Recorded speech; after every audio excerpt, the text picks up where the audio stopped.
चीनी मीडिया के अनुसार चीन का सबसे बड़ा रॉकेट मालदीव के पास हिंद महासागर में गिरा है। रिपोर्ट के अनुसार ज्यादातर मलबा वायुमंडल में जल गया।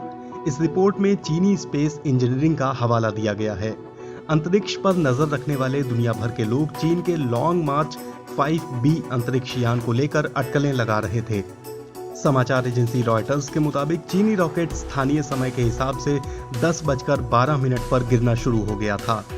चीनी रॉकेट लॉन्ग मार्च 5B को 29 अप्रैल को चीन के हाइनान द्वीप से प्रक्षेपित किया गया था, जो चीन के इंटरनेशनल स्पेस स्टेशन के प्रमुख मॉड्यूल को धरती की निचली कक्षा की ओर ले जा रहा था। अमेरिका की यूएस स्पेस कमांड ने भी रॉकेट के वायुमंडल में प्रवेश की पुष्टि की है। हालांकि मलबा कहां गिरा, इसकी सटीक जानकारी नहीं दी है। यूएस स्पेस कमांड ने ट्विटर पर लिखा, ये नहीं पता है कि मलबा जमीन पर गिरा है या समंदर में। इस रॉकेट के मलबे के धरती पर गिरने को लेकर चिंता बनी हुई थी। इसका वजन करीब 18 टन था और दशकों में धरती के वायुमंडल में अनियंत्रित होकर गिरने वाली ये सबसे बड़ी वस्तु है। व्हाइट हाउस ने इसे लेकर कहा था कि अंतरिक्ष के मामले में जिम्मेदार रवैया अपनाना होगा।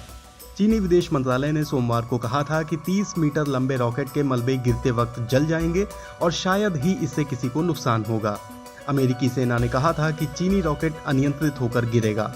EU space surveillance and tracking की वेबसाइट का कहना है कि शायद ही इससे आबादी वाला इलाका प्रभावित होगा, लेकिन अनियंत्रित होकर गिरने से नुकसान की आशंका हमेशा रहती है।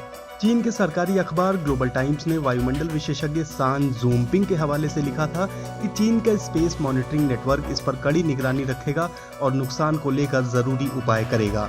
लेकिन अमेरिका में Harvard Smithsonian centre for astrophysics के जाने माने एस्ट्रोफिजिसिस्ट जॉनथन मैकडॉवल का कहना था कि इससे चीन की छवि पर बुरा असर पड़ा है। ये वाकई एक लापरवाही की तरह देखा जाता है। अमेरिका ने गुरुवार को कहा था कि उसकी नजर बनी हुई है, लेकिन मार कर गिराने की कोई योजना नहीं है।